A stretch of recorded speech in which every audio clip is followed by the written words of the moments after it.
Hi friends, we now have a very interesting shloka from Chanakya. I hope you have heard the name of Chanakya. Chanakya was the minister for King Chandragupta.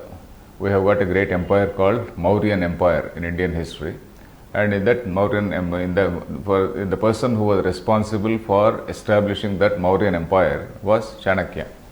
So he earlier kingdom was some other kingdom. So they had insulted this Chanakya, and then Chanakya, he took the help of Chandragupta and then placed this Chandragupta in the place of that earlier king, and then he established another great empire called Maurya Empire. And then this Chanakya was supposed to be a very, very crafty person, very, very crafty, very, not exactly crooked, but crafty, very crafty, intelligent, like any other foreign policy person. A person who is in charge of foreign policy, or a person who is in charge of the domestic policy or domestic safety, etc., he is supposed to be very, very active, very supposed to be very alert to all types of dangers. So such a person was Chanakya. So he wrote one very, very famous book called Arthashastra. Arthashastra, it is translated into English as the Economics of Kautilya. Arthashastra it is called the Economics of Kautilya. It talks not only about economics, it talks about statecraft, it talks about say foreign policy, it talks about of course economics also. So all these things, it is a sort of comprehensive book. Almost it is a role model for Machiavelli, who came in 16th century. Machiavelli came in 16th century, whereas this gentleman Chanakya was sometime in 2nd century BC or something like that, 2nd or 3rd century BC. So here let us read the shloka. I will explain the shloka.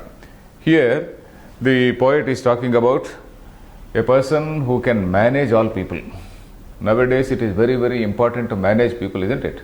So a person who can manage all types of people, we can call him a go-getter. You can call, he is a go-getter, we say. Go-getter means you can go to send him to any fellow and he can go and manage that man. So he knows how to manage which person. So that is what he is talking about. That is what is being mentioned here. Let us read the shloka. लुब्धमर्थेन गृह्णीयात्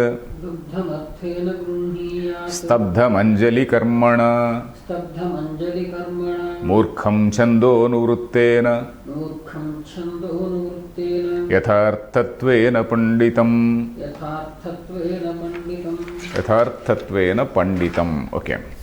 So here you see he is bringing out, he is presenting 4 types of people in front of us. One is a lubdha. Lubdha is what? Very, very greedy person, very avaricious person. Suppose you want some work from somebody. He is a very greedy, avaricious person. So what do? Suppose you go and your file is pending with that man. So this is very, very familiar to all people, all over the world, not only to Indians. If you see the corruption levels, all over the world there is corruption. In some places there is a very sophisticated corruption. But in some places it is rather crude. So that person, we are talking about a lubdha, a person who is greedy. Arthena grunhiyat. You have to win him over. How to win over various people? Grunhiyat. This word, this beautifully used, this grunhiyat is so beautifully used. Grahanam means what? Taking, catching. In fact, catch. This is what the poem says. You can catch him. Lubdham arthena grunhiyat, you can catch him, you can win him over. Grahana, the grubhnati, it is cognate with the word grab. English word grab is cognate with grubhnati, graha. So Sanskrit word graha. The old Sanskrit root was grubha. Grubha and English word is grab. So you can grab that fellow by what? A greedy person can be grabbed by giving some money. Lubdham arthena grunhiyat. Artham is money. Lubdha is a greedy person, can be won over by money.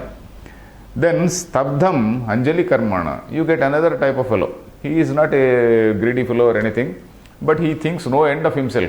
He is so haughty, hot-headed, he thinks he is a very great fellow, he thinks he is very, very supreme, he is the be-all and end-all. So that is what he thinks about himself. So first, how to win over such a man? You have to be very polite, you have to bend before him, you have to show all courtesies. In Indian context, of course, we do namaste also. In other countries, they may not do namaste. We do some namaste. This is what is called anjali. Anjali means bringing two palms together and doing like this is what is called Anjali.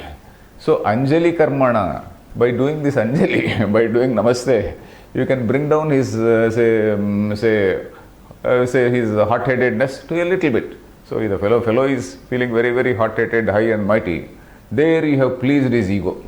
What you have to do here is pleasing his ego. We are not talking about an ideal behavior here.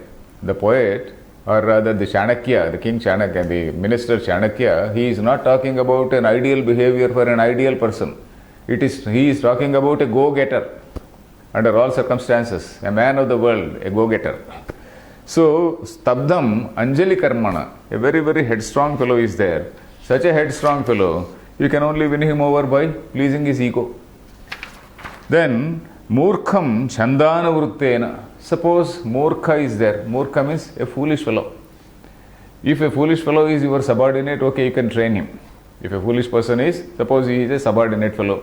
Subordinate in the sense he is your junior, you are his boss, suppose let us say. Such a man can be trained. Suppose a Murkha is your boss.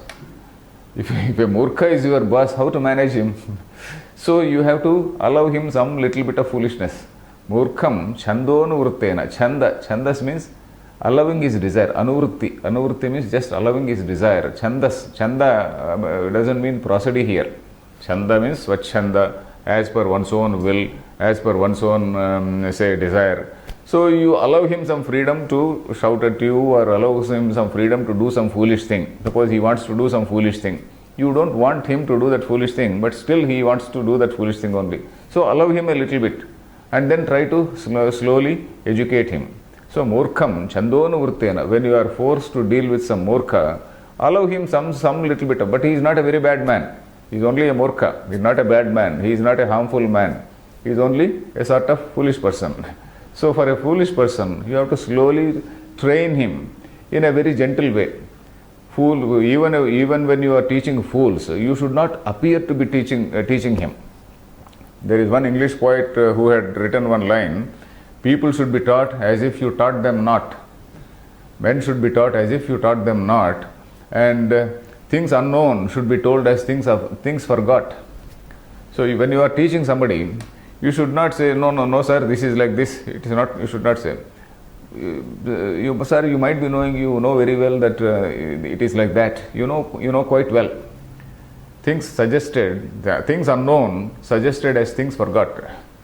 So that is how a person who is forced to deal with a foolish boss, he has to deal with him. Or a person, suppose you are handling a friend also. A friend also, if he is a Murkha, he is a good man, no doubt. He is a very, very good man, very warm-hearted man, but a Murkha. So if you want to train him, if you want to teach him, you have to teach in this way only. You allow him some foolishness, allow him some little bit of his own, what can we say, idiosyncrasies, and then after that you can slowly tell him. So that is what it is. Of course, we have got the classic ways, 4 classic ways of handling people. That is, when you are handling enemy. Here, of course, we are not talking about enemy. When you are handling an enemy, there are 4 classic ways. What are they? Sama, Dana, Bheda and Danda. Sama is trying to negotiate and try to find out some common factors. Dana is by yielding some little bit by way of money or by way of some other wealth, whatever it is. Then Bheda, trying to create some difference in the enemy camp, dissension in the enemy camp, that is Bheda. Danda, when all these first 3 do not work, the only option is to fight. You have to jolly well fight. So that is the strategy in case of an enemy. But here, of course, we are not dealing with an enemy. Here we are dealing with some sort of social situation where you have to get your work done. You should be smart enough, street smart as they say. You should be street smart, and then you should get the work done. You should be a go-getter. So that is what this poem says. Of course, Chanakya, from Chanakya Niti, you get several such slokas, because Chanakya was a very crafty man, as I said. He was not a bad man, because Chanakya himself led a very, very simple life. So in fact, there is a great play in Sanskrit literature. It is called, what is that play? Not Mruchakatikam.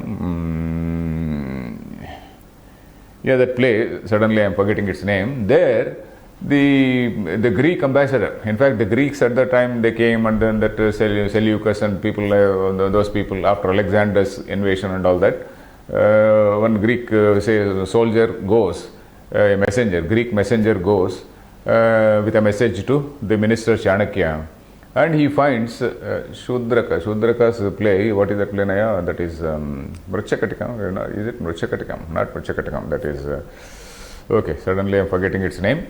So there, the Greek minister employee, that Greek messenger, he goes to the house of Chanakya. This Chanakya is the person who is the kingmaker. He is the man responsible for that Mauryan kingdom. So that Greek say messenger, he was expecting a huge mansion. Instead of it, he was living in an ordinary hut. He was living in an ordinary hut, doing his day-to-day, his anushtana. He was doing his daily prayers in the most simplest way. So the Greek person was astonished. He was astonished to see the simplicity of a person. So it is like that. So Chanakya himself was a very, very simple man, but he wrote all this for emperors, for people who are in that activity. His activity is not that. He is supposed to be simple and all this is simple. But whereas a king, he has to follow all these things. A person who has to get things done in the world, he has to follow some little bit of crookedness. So that is what we see here in this shloka. So let us see, let us read it. In this shloka, as I said, Chandonuvruttena is one thing. Chanda, as I said, is one's own will. Anuvrutti is just allowing a little bit. Then Grunhiya is a word which is beautifully used. That is grabbing a person. You can grab a person, you can catch a person in this way. Let us read the shloka. Lubdhamarthena grunhiyat stabdhamanjali karmana murkham chandonuvruttena yathartatvena panditam. Fine.